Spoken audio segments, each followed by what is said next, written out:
Another thing I was fascinated with this particular piece was the shadows.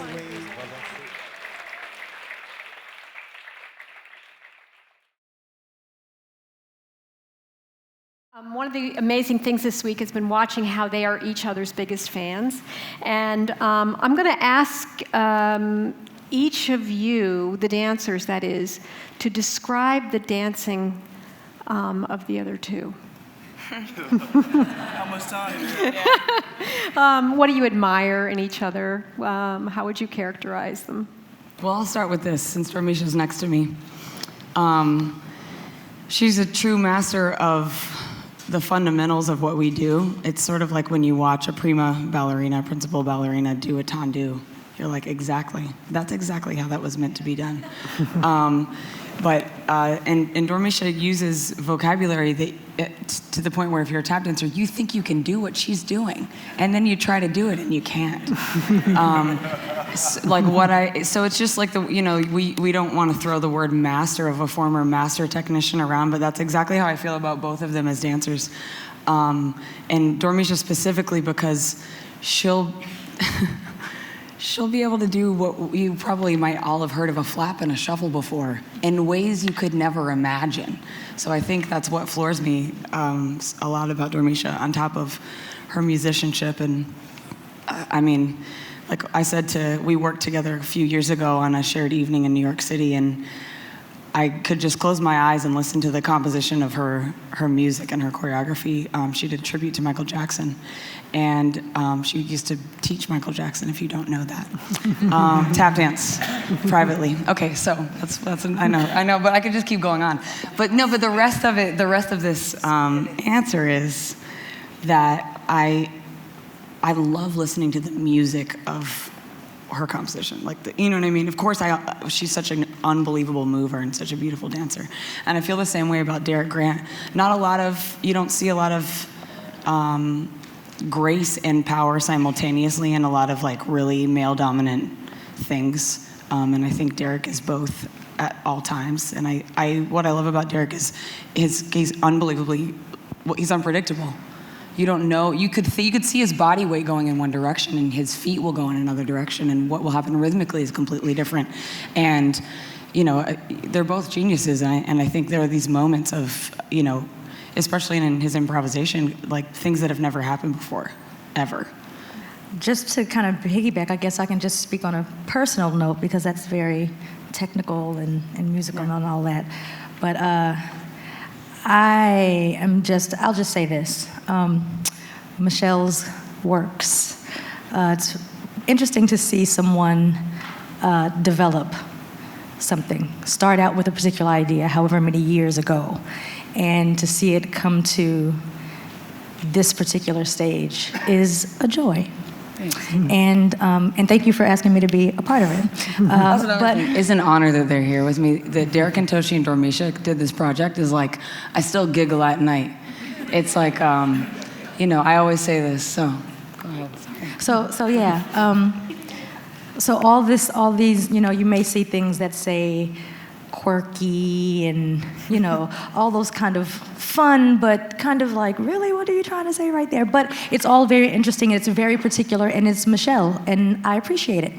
And it's very cool, though, but it's all that musical and very syncopated, and all the different parts of the music, this part and that part. You play this part, you have the snare, you have the, the bass and all that stuff, but it's and the way it moves and the way you put it all together is very cool. I'm a huge fan of tap dance. I think that comes first. I think it's why I do what I do. It's a joy for me it's an honor for me to be invited to anything tap. And the pillow is such a big deal in dance, period, that the idea of adding tap to that is huge for us and something we take very serious. And so I'm honored that Michelle brought me on for the ride. When I think of Michelle specifically, I've been a fan of hers for a long time. I think she's extremely intelligent. I think that she has a zillion ideas but the focus to kind of map them out and have them all make sense and take you on a journey. I think that we all would like to be able to do that, but are bogged down by new ideas, and she has like a laser beam focus that I admire, and the quality that attracts people to her. She has the kind of energy where you want to be around her and follow whatever she says, you want to do it, you know what I mean? And with DSE over here, she's like, and we've used this term loosely, so I won't go over the top with it, but I'll say this. She's like Michael Jordan in that Mike was given God-given ability, but he also worked harder than anybody on the team. Yeah.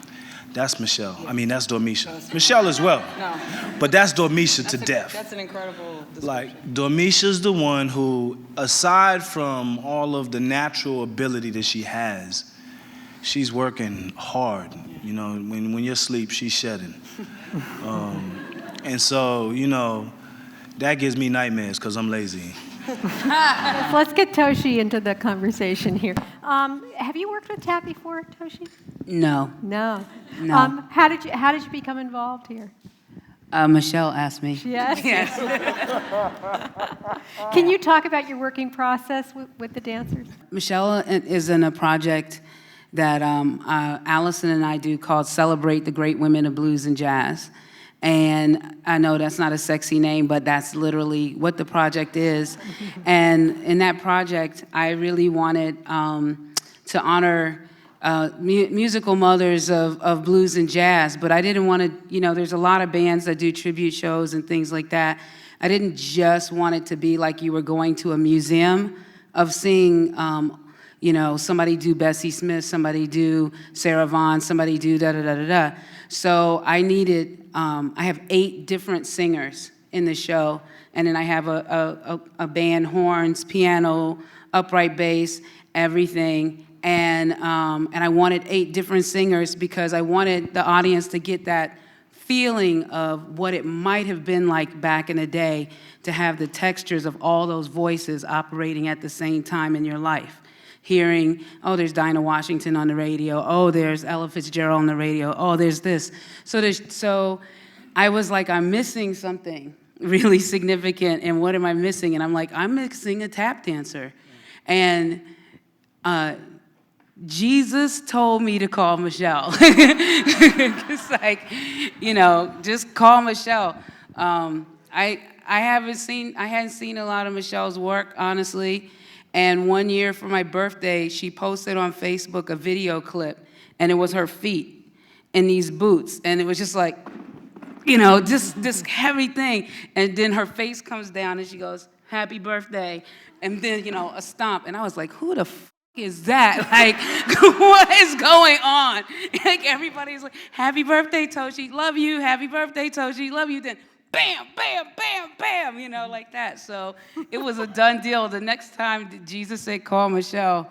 The process is really that this woman is a savior of humanity. And the way that I think about saviors of humanity is that they practice an art form or a form of something that will ensure that humans don't forget who they are. And there's several different lines in our planet that humans have contributed to help us know who we are in the world and to keep us sane. And then there's other humans who ignore all of that, and they're destroying the world. And it is a constant battle between these two forces through all time. And if you learn a form that you have to do with the breath of your body, that is a form that can keep humans in line. If you find somebody who is not just interested in taking the form commercially as far as they can take it to make as much money as they can make in the time that they're alive, but is most concerned with being innovative by using what came before them, by developing what is around them, and by making sure somebody younger than them knows exactly what they did so that they can carry it on, and spreading it as wide as you can, you will save the world, and that's what she does. So And you have to have the brains in so many ways. You have to think, I have to challenge myself to work with people who know more than I do about what it is that I do. And that's what she did. So she brought together a company of people younger than her, people with more experience, people different from her. And I find a lot of people are very insecure to share the air with that range, but that's what you have to do if you want to survive. And it was very simple from there. That's what attracted me to the project, and her kindness and generosity, and then her organizational and production skills. She's a master producer. And then the music was, I had no idea what she was gonna do. I composed the music and pretty much in 2 days. I went in the studio, she sent me a few videos, and then I was like, I made 16 songs, and I sent them to her, and then I waited. Let's get you into the conversation. So the question is about the relationship between the dance and the music. Okay, so what we should have done, if we'd really done our homework, is create an entire show before the music was composed. We created 4 works, not even fully complete, and we sent them off to Toshi into the recording studio. Then Toshi had the task of creating this world of music with some ideas, but not a full show. She went to record so that we had music to work with. So this is all within the past couple months. So she goes, and like she said, in 2 days, which is a miracle to me, created most of the music you heard tonight. And then we worked with it, and then we came back together and worked together, and on the compositions very recently, and adjusted things here and there, structure, subtlety, dynamic, maybe some space here or some interactions there, and we should also communicate this. We myself, Dormeshia, and Toshi, in our moments, our solo moments, they're very much improvised every night. I don't know what song Toshi's going to play at the beginning of my solo. Yeah, this is it's great fun and terrifying. I don't know if she even heard the song I sang tonight. Yes, Mr. Conductor, man, I do it. Oh, okay, cool. Well, all right, fine. All right. But she has no idea what I'm going to do. And I think when I work with dance companies, I always go to dance rehearsals first, and I carry a little voice memo. And I have to say, Jacob's Pillow, this is my 4th dance company I've been here with over 20 years. So I just realized that. But I walk into a room with a voice thing, and I watch dancers move, and they show me ideas, and I just sing into it. And then I take that, and then I start to compose the piece, and I bring it back.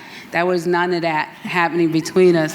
And when I realized that it was okay, I had to change, because it's tap, and tap is a musical instrument. And so it's really a little bit different. And once I let go of my own process and understood that she was co-composing with me, I was handing her some instruments to work with, and that's what she did. She shaped them, and then she came back to me, and then I shaped them some more. So it was a lot of letting go really quickly of things and moving, and then very, very quickly getting to this point. It was wonderful. I really enjoyed this process. I would do it 100 more times.